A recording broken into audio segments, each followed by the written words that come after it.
to find your way through all of that, you need to develop a relationship with something that's profound. And you can have that capacity. And what could be more profound than the truth? And what would you rather have on your side? And to do more than your best, because your best isn't enough, because your best isn't as good as you could be. You have to push yourself past that. And that's, as far as I can tell, where you find what you need in life. You find the meaning that sustains you in life, and you find the patterns of action that redeem the world.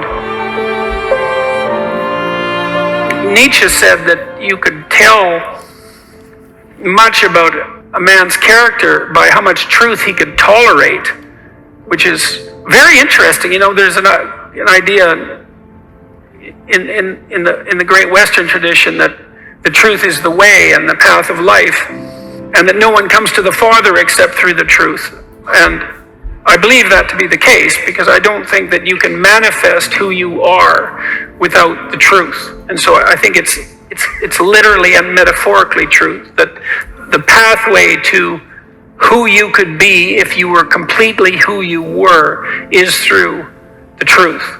And so the truth does set you free, but the problem is that it destroys everything that isn't worthy in you as it sets you free, and that's a process of burning. And it's painful, because you cling to what you shouldn't be, partly out of pride and partly out of ignorance and partly out of laziness. And so then you encounter something true, and you all know this perfectly well, because when was the last time that you learned something important that wasn't a blow of some sort, you know? And it's often you look back at your life and you think, oh God, I really learned something there. I wouldn't want to do that again, but it really changed my life. I mean, sometimes it can really destroy you, you know, an encounter with the truth, and you never really recover. But now and then something comes along and straightens you out, and a lot of you has to go. A lot of you has to burn away, you know, and I suppose in some sense the idea is that everything about you that isn't worthy is to be put into the flames. And that's another reason to be not so casual about claiming what you believe, because it isn't something that you undertake without due caution. You know, I learned when I was a kid, about 25 or so, a little older than a kid, that almost everything that I said was one form of lie or another. And I wasn't any worse, I would say, than the people that I was associating with, or any better. And the lies were manifold, you know. They were attempts to win arguments for the sake of winning the argument. That might be one.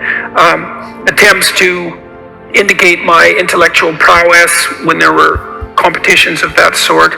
Maybe just the sheer pleasure of engaging in an intellectual argument and winning.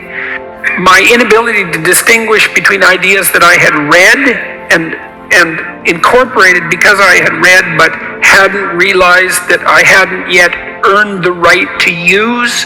All of that. And, you know, I had this experience that lasted a long time. Well, I would say it's really never gone away. And I think this was the awakening of my conscience, essentially. This voice, for lack of a better word, made itself manifest inside me, and it said every time I said something that wasn't true, and that's usually what it said. That's not true. You don't believe that. Or there was a sensation that was associated with it. I don't think this is that uncommon, you know. I asked my psychology classes for many years in a row if they had an experience, that they had a voice in their head, let's say, it's a metaphor, or a feeling that communicated to them when they were about to do something wrong.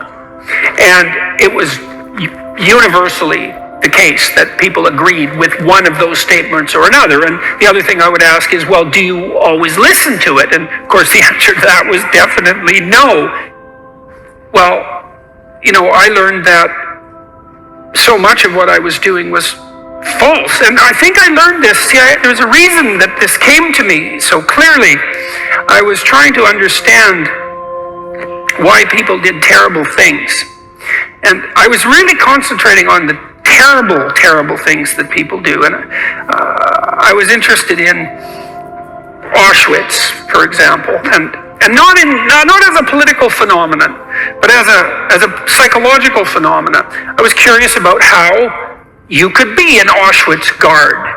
And I wasn't really curious about how you could be one, because, well, you could be one, of course.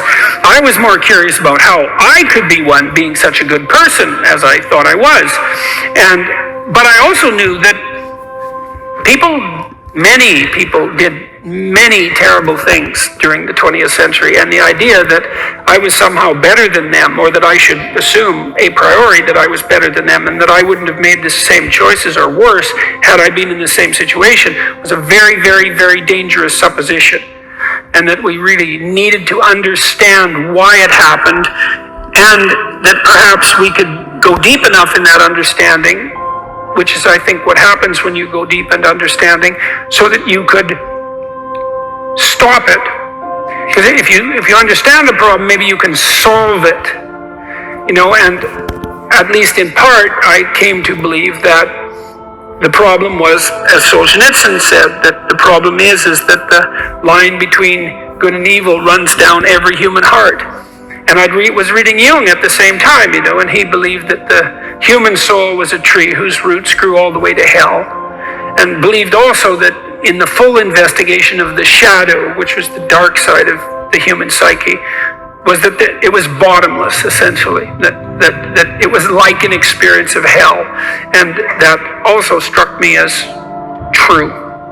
And that the way to stop those sorts of things from happening was to stop yourself from being the sort of person who would do it, who would even start to do it. Because the other thing you learn when you learn about atrocities of that sort, for me it was a matter of understanding that the way to stop such things from happening, the way to remember properly, is to understand that you could do it, that you could do those terrible things, because the people who did them were like you, and that the way out of that is to stop being like that. And the way you stop being like that is by ceasing to tell yourself lies that you don't believe in, and that you shouldn't act out. And and that's made a huge difference in my life, for better or for worse. I mean, it was a very uncanny experience, I would say, because it's very discombobulating to experience yourself as fragmented enough so that much of what you do and say is actually false. It's a lot of work to clean that up. A lot. But the consequences are, in principle, worthwhile. And so that was part of what drove me towards clinical psychology, say, and away from political science and law.